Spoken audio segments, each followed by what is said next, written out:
Well, good morning. Caught me kind of an odd position here this morning because I'm down here looking at these flowers. And, oh, there goes Mocha. And they're yellow ones. We've been walking these trails for 40 years. And, whoa, we've noticed that, whoa, first flowers to come up are these little tiny yellow, kind of star-shaped 5-petal flowers. And then quickly followed about, 3 or 4 weeks later are these kind of little violet flowers. And those are the first flowers to really come up upon us. And we're kind of excited when we see those because we know that, spring's coming. And as I sit down here this morning, think about all the years we've kind of hiked around here. And there've been times of prayer, and sometimes I even sing in my croaky old voice, and reflect and think about what's going on.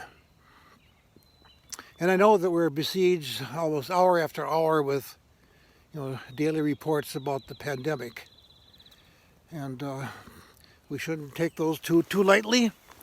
And I think we should pay attention to what scientists are telling us and what epidemiologists say about pandemics and the curve, flatten the curve.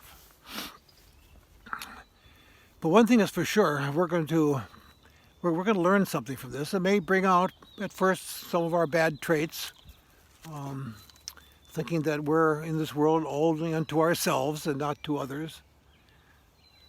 And I am convinced that there's going to be some goodness coming out of this. We're going to learn new things. We're going to learn things scientifically, maybe how to better prepare for these kind of pandemics.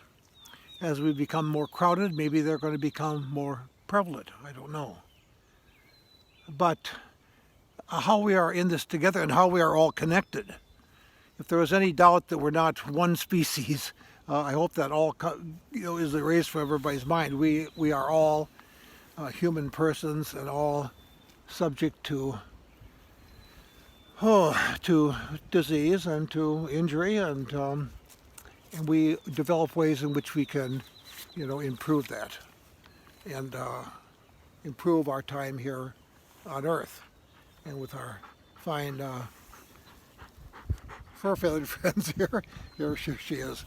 But this morning I just really want to talk about the goodness I see. I see people thinking about service, reaching out to others, getting to know your neighbor, thinking about, well, let's just plan ahead so this doesn't happen again, and how can we collaborate with other nations of the world who are also going through this, and how can we share what we've learned with others, and how can we get through this and become more wise and more able to be in the world, take care of the world, this creation we've been given, and take care of one another, ourselves.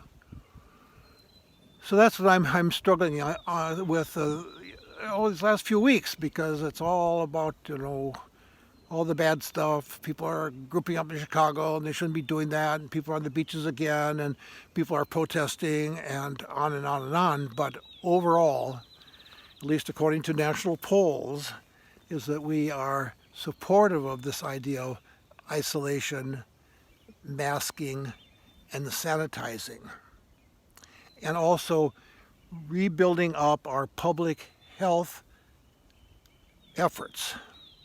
And part of this is going to be thinking about basic health care. Is that a right of everyone in our country? I happen to think so, because we're a very rich country. We should be able to afford this. So I think some good's going to come out of this. If we keep hope and take care of one another, we'll come out okay. Of this I'm concerned. So let's think of ways in which we can ease the burden of those we meet along the road at a 6-foot distance, and those whom we contact through Zoom and email and just plain old phone calls. Let us connect and be connected and go forth. Blessings to you this day. God bless you all. Bye.